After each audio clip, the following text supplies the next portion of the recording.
It's the internet poll that set the baseball world ablaze. A lot of you probably voted in it. I did. Would you trade the 2027 baseball season if it meant a salary cap and a salary floor?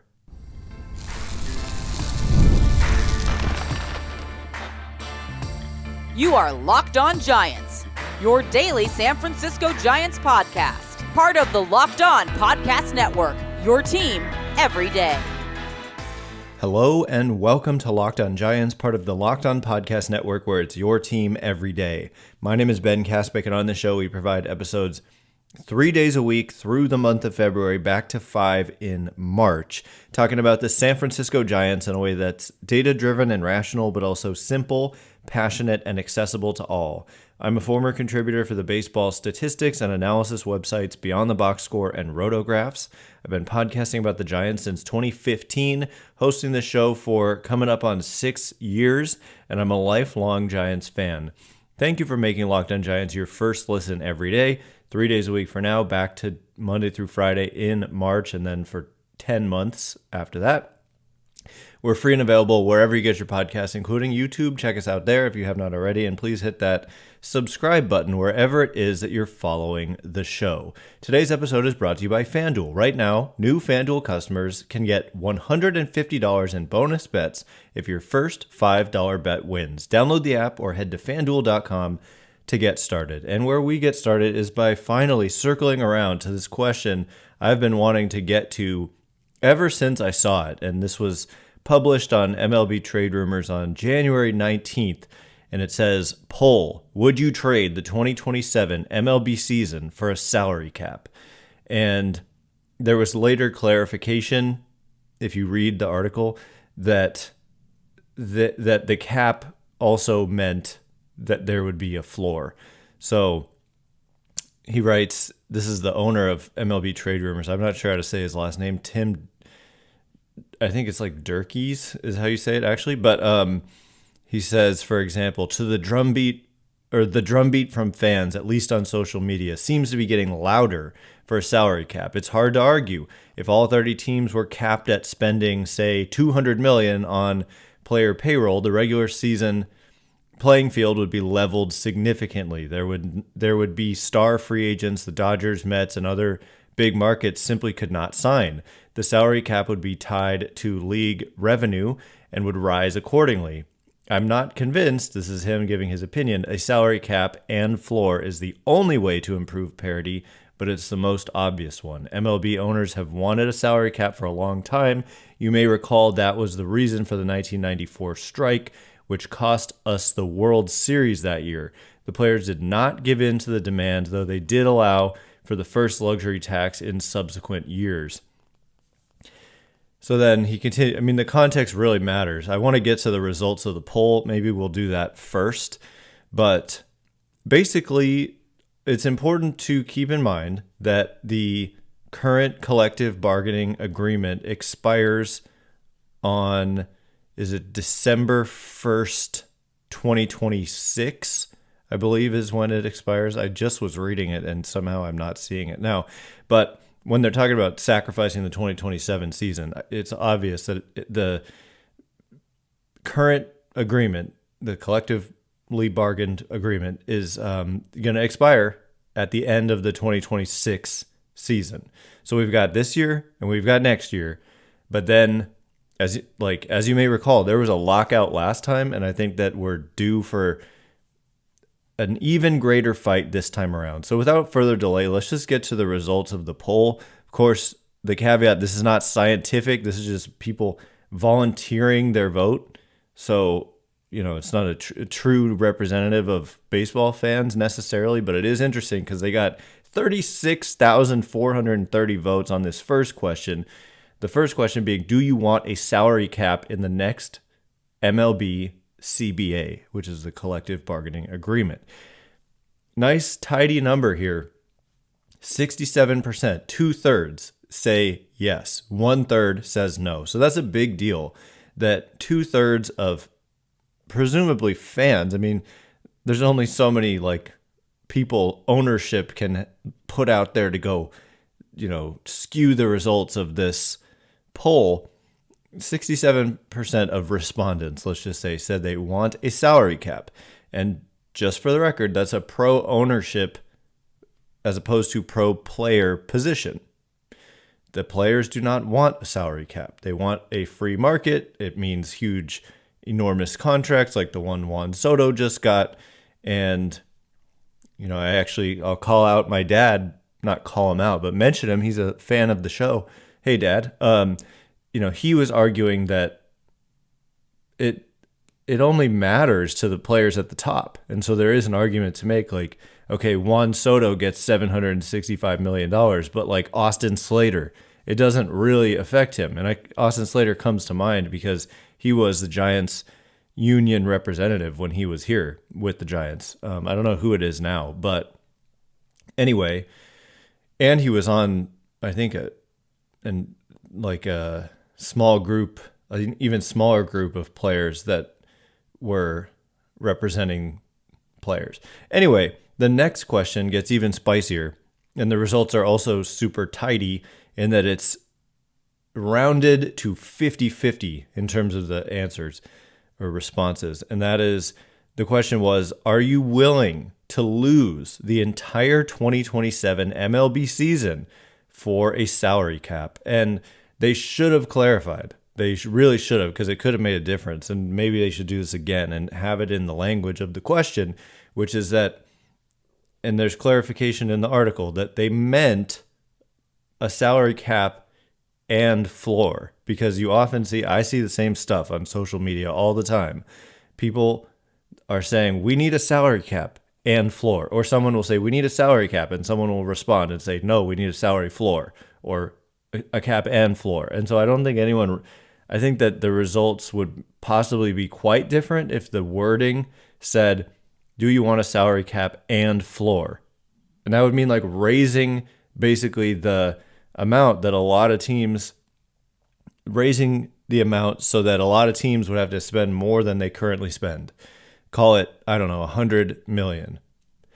And the cap being $200 million. So then every team is spending between 100 and 200. I'm just throwing out some numbers, but there are plenty of teams that spend less than 100 million on player salaries. And there are several teams that spend more than 200 million on player salaries. And so that's the thinking here. And so amazingly, a small, like 95 more people out of 27,497, 95 more people said yes, they would be willing to lose the entire 2027 MLB season in order to get a salary cap in the sport.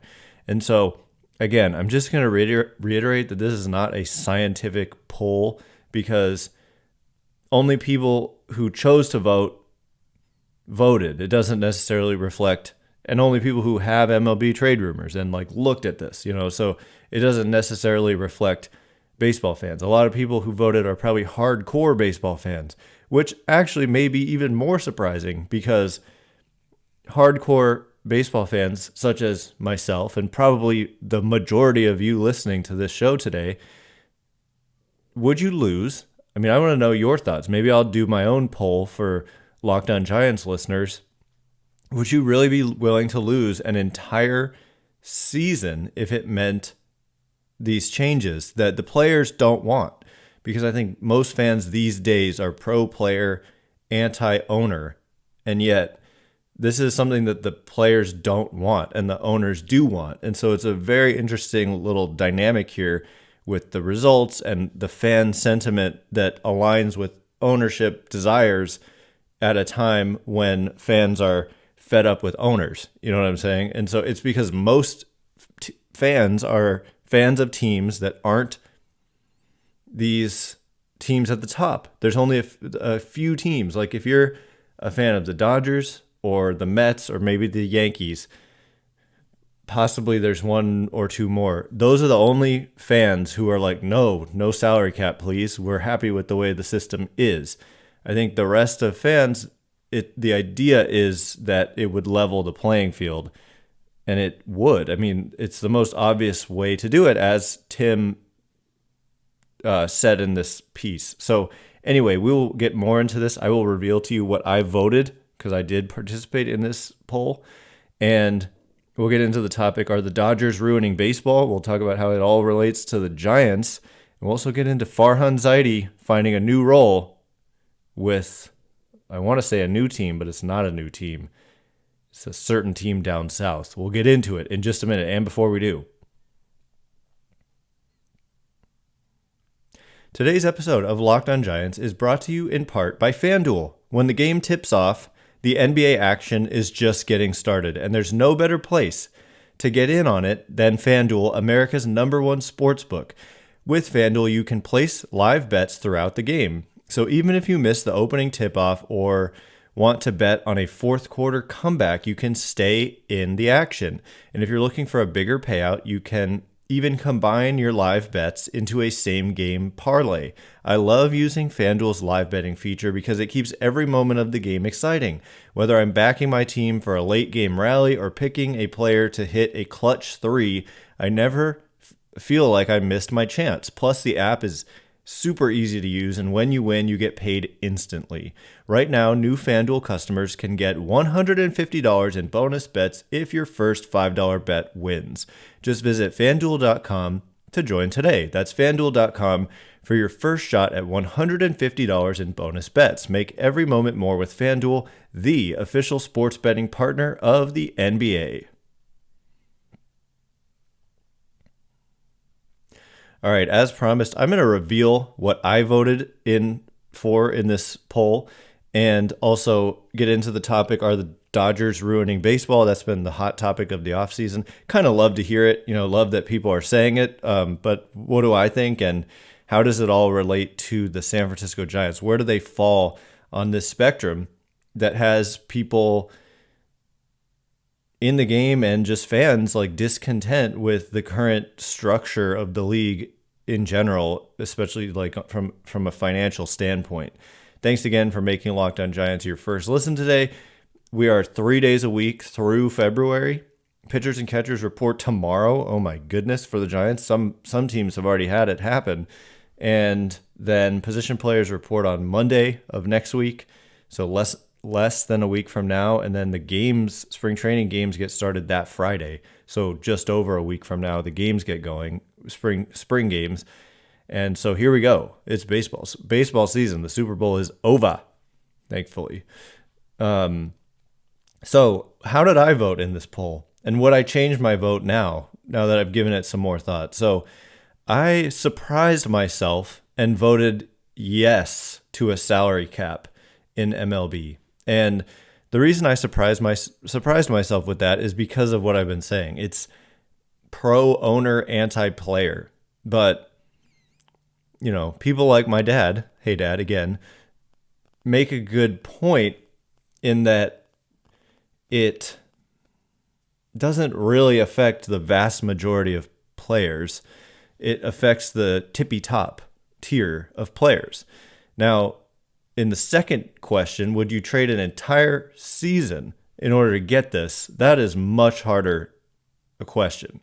And the question is really relevant because if the owners put a hard line on this and say it's just untenable to have no salary cap anymore, firm line in the sand, we must have a salary cap, and it's non-negotiable, we would probably not have a 2027 season because the players that strongly are against this. And in return, if the owners eventually were to successfully get a salary cap in baseball, it would be incredible to see what the players would get in return, because they would ask for the sun and the moon and the stars and Pluto and Mars. A little poetic there. So, maybe like currently it takes 6 years of service time to reach free agency. Maybe that gets lowered. Players have wanted to lower that. That was something they wanted in the last CBA, but it was a non-starter by, the league said it was a non-starter, whereas the players will definitely say a salary cap is a non-starter. So, however, how did I vote? I think I voted yes. I'm one of these 13,797 fools. Sorry if you're one of them, but so am I, who said I would trade an entire season for this. I don't know about that. I don't want to miss a game, let alone a season. It was hard enough in 2020 missing 102 games, and then the lockout was horrible. And they're, talking for a whole offseason, not about acquisitions and moves, but instead about CBA negotiations. Imagine that for like 16 months or 18 months. Like, that's what we're talking about here. And, the damage it could do to the sport to just have it not exist for a whole year is hard to measure. And the damage it would do to those of us who love the game. I mean, just losing out on an entire season would be devastating. And so, in my opinion, I would not actually do this, even though I voted for it. It's one of those things where if I'm actually making the choice, it's different versus if I'm just voting in a poll. You might vote differently if your vote has a consequence. And so, I don't know. And again, they didn't word it properly by saying that there would also be a floor. So I want to get to this question about, first of all, I do want to know your thoughts. So leave, a comment below. I'll also probably put out a poll on Twitter just because I want to get a sense for what do you think. And I'll include the words "and floor" in that discussion. But let's also just continue reading a little bit of this piece on MLB Trade Rumors. And Tim Durkees continues and says that the thing about a salary cap is it would almost certainly increase parity, but as the name states, it would also cap player earnings short of what the free market allows. The expectation is that a salary cap would reduce the total amount of money earned by players, although Commissioner Rob Manfred might argue that point. That's why MLB is not an unbiased source when they talk about how a salary cap is needed for competitive balance. That is definitely what they're going to say, by the way. Baseball has always had the strongest union in sports, almost entirely because of one man, Marvin Miller. Miller essentially created the MLB Players Association in 1966. He ran it until 1982 and deserves credit for the advent of arbitration and free agency in MLB. He also rallied players to go on strike or endure lockouts to ensure they only made forward progress and did not accept a salary cap or even a luxury tax. While the MLBPA has ceded ground since Miller retired, the sport still does not have a salary cap. Baseball was able to avoid work stoppages since the 1994 strike until owners locked the players out after the 2021 CBA expired in December. Though negotiations often seemed perilous, ultimately a new 5-year agreement was reached in March of 2022 and no games were lost. The two sides seemed enough at odds that many observers wondered if we'll simply now get a lockout every 5 years. And I would agree with that. That's how it seems. In the wake of the most recent CBA and given turmoil with television rights, MLB put together an quote, economic reform committee. The current CBA expires on December 1st, 2026. It's not hard to picture owners banding together for their strongest salary cap push since Bud Selig's in 1994. Assuming the MLBPA has enough solidarity under Tony Clark and Bruce Meyer to match its legacy, it follows that players might not give in and some or even all of the 2027 season could be canceled. That leaves me with two questions for tonight's poll. And then he says, I apologize for my lack of clarity in the initial version of this poll. Assume a salary cap comes with a floor. So there's a little bit of history, and I agree with everything he's saying, that it does seem like we may be just in for lockouts every 5 years, and that this upcoming one figures to be an enormous fight. So where do the Giants fit into all this, and where do the Dodgers fit into all this? That's where I want to go next. So this offseason, people have decided it's time to say that the Dodgers are ruining baseball. And I understand and can even enjoy the conversation. I want to be clear about that. So just because, I don't know, I like people not liking the Dodgers, of course.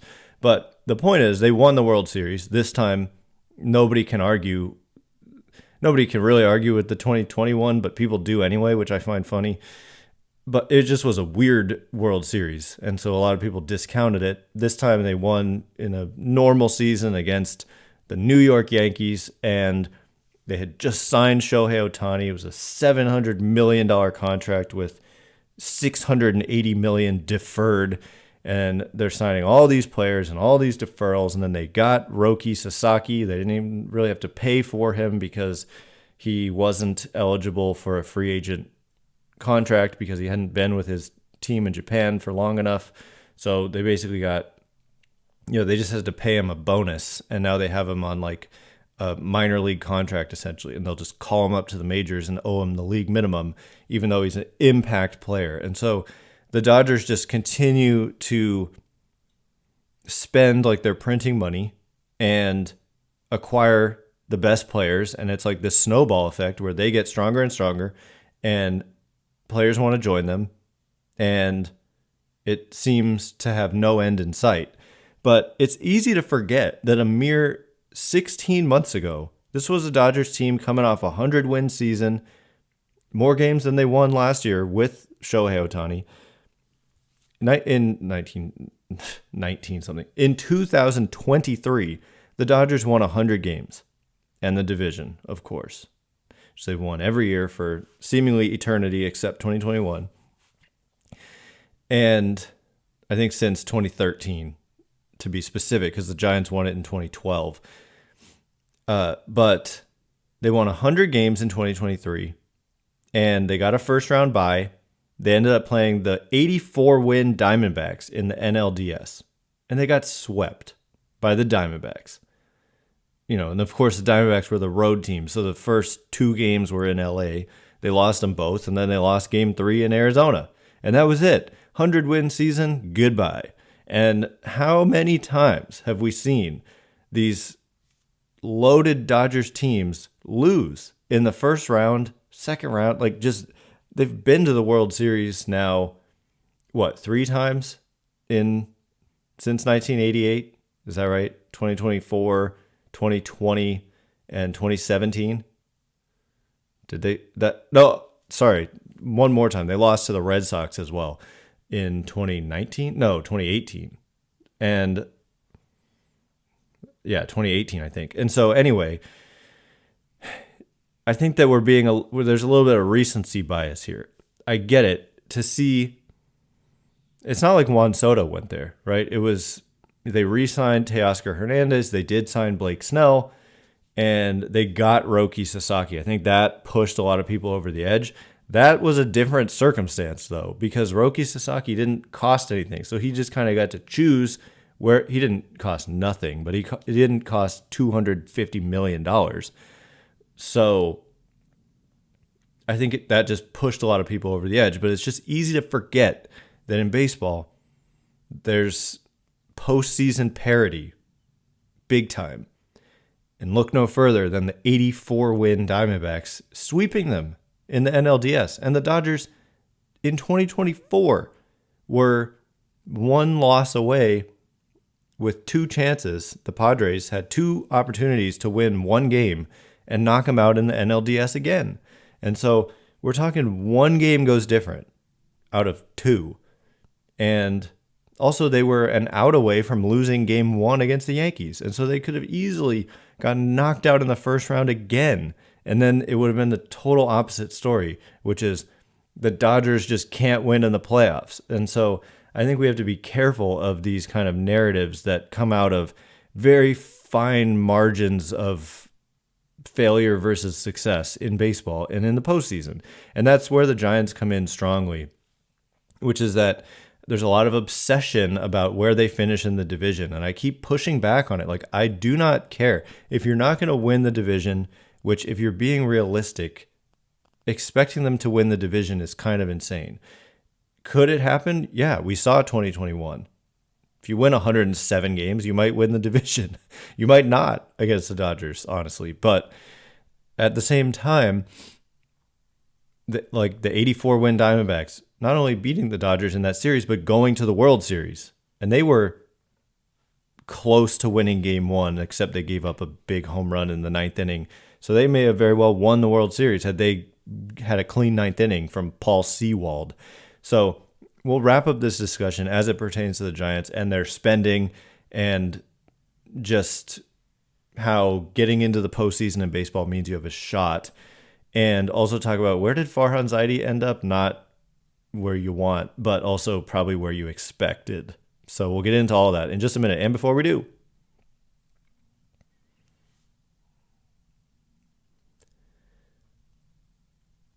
all right, as promised, where do the San Francisco Giants come into all of this? Thanks again for making Locked On Giants your first listen today.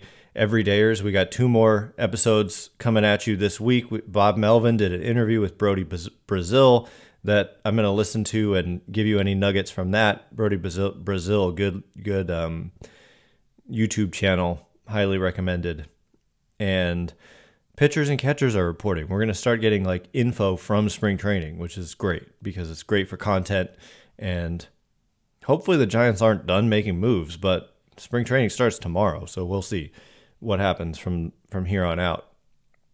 So, yeah, my point is that there's this, I get all the time, like the Giants, they're going to finish in 3rd or 4th. Like, I do not care at all where they finish in the division. If it's not first, it doesn't matter. It's like, it's not the Ricky Bobby, if you're not first, you're last. It's if you're not first, look at the whole league standings and not the division standings, because it doesn't matter. It does not matter. The only way it matters is that if you finish in 4th, it's likely you didn't make the playoffs because there's 2 teams for sure ahead of you in the wild card in the division, and then you couldn't have any other non-first place team ahead of you, otherwise you miss the playoffs. That's the only reason that it would matter. But I don't care where they finish in the division. Is if you told me it's not first, I'll be like, okay, I don't care if it's 2nd, 3rd, or 4th, as long as they're in the playoffs. And I'm not saying that's a guarantee at all, but the only reason it would really matter is home field advantage. And so, yeah, you'd rather have the higher seeding, but sometimes there's a team you'd rather play. So you just never know. You just want to take care of your own business. Stop worrying so much about the Dodgers or the Diamondbacks or the Padres. And by the way, the Padres don't have great projections themselves after doing very little this offseason and losing some key players. And the Giants did make a big addition, although they lost Blake Snell. So we'll see how that all goes. But anyway, the goal is obviously you want to have a great team and you want to be on par with the Dodgers. But like, it's going to take some major developments to get there. And to their credit, they've tried. They tried to sign Aaron Judge. They tried to sign Shohei Ohtani. They obviously have hoped that players like Marco Luciano or Luis Matos or Kyle Harrison or now Bryce Eldridge or whoever break through and become star players. And it just hasn't quite happened, maybe with the exception of Logan Webb and Patrick Bailey, but it's not been enough to make them a great team. They're more like a solid average team, which is just frustrating year after year after year. But all it takes is a couple breakthroughs, and perhaps this could be the year where that happens and they get pushed into playoff territory. And we just see year after year. Last year was not the best example of it. The 2 top teams did make the World Series. I think the Yankees had the best record in the AL. But that rarely happens. It like almost never happens, honestly. So you just got to get in. That's how baseball is. If you get in, you have a shot. And the Giants just haven't been in enough. And when they have been in the last couple times in 2016 and 2021, they've lost in the first round. And so, well, I guess in 2016, they won the wild card game and then lost in the division series. So they've lost the division series their last 2 times there. They haven't made it to the championship series since 2014. So from a spending perspective, I just want to point out that the Giants fall somewhere in the range that they wouldn't be super affected personally by a salary cap, in that it would likely be Their current projected payroll is about 176 million. So that would probably put them in like the high end of the range of spending. And so it really affects the teams that have like the runaway spending or the teams that don't spend at all. So it would bring teams like the Dodgers and Mets and Yankees down closer to the Giants level. I'm going to just give you the Dodgers projected payroll is 383 million. The Mets 331, Phillies 288, the Yankees 285, Blue Jays 250, Texas 222. Yeah, the Giants are 13th at 176, so right around in the middle. So there are actually quite a few teams well above 200 million. And then if we look at under 100 million, there's 1, 2, 3, 4, 5, 6. The Guardians, the Rays, the Pirates, the White Sox, the A's, and the Marlins. So anyway, you're talking about just squishing the top down and pulling the bottom up, and that's what we're looking at. But the Giants are already in that range where they would just be able to continue to operate as they are. But then presumably they'd be able to afford, and when I say afford, like they'd have a better shot at acquiring or signing certain superstar players, because those players may not be able to go to some other teams that may have already hit their cap. So that's why I did vote that I think it's possibly good for the game. People will say, no, the owners just need to stop being cheap. Well, they're not doing that. And so it's like in a perfect world, yeah, but they're not doing that. And so you might wonder, well, why do the owners want this if it's going to make owners spend more money? Well, it's going to decrease spending at the very top. And there's some heavy spend, like we're talking, the 383 for the Dodgers, it's way more than double the average, and then it would only force a small amount of teams to raise their spending. And so I think the majority of teams that are already in that middle ground, those are the ones that would prefer it to happen. So anyway, lastly, Farhan Zaidi back with the Dodgers. So it completes his character arc of his villain arc of, the people who said he was a special agent for the Dodgers. He came here to ruin the Giants, and now he's back with the Dodgers. Gives you fuel for your conspiracy fire, but of course none of that is true. But it does leave a bitter taste in my mouth that he's back with the Dodgers as a special advisor. Kind of an interesting role. He's going to help the owner out with some of his other sports endeavors too. So it's not necessarily super ultra baseball focused. It's just kind of a general advisory role. But he is back with the Dodgers. So stings a little bit. It's just like, some of you may think that's where he belongs, but stings, I don't know. I don't like it. So anyway, that's all the time we have for today. Thanks again for making Locked On Giants your first listen. Today, for your second listen, find Locked On MLB. Baseball guru Sully brings a daily blend of humor and baseball, keeping you updated on every rumor and story throughout the offseason. Find Locked On MLB on YouTube or wherever you listen to podcasts. Once again, my name is Ben Kaspick. Check me out on Twitter, X, Blue Sky, at Ben Kaspick, or at benkaspick.com. And if you like this show, please consider rating it or leaving a review. It helps me out a lot, so thanks in advance, and thanks to everyone who's done so already. Can't wait to be with you again 2 more times this week. Pitchers and Catchers report tomorrow. Thanks again for listening. You are now Locked On Giants.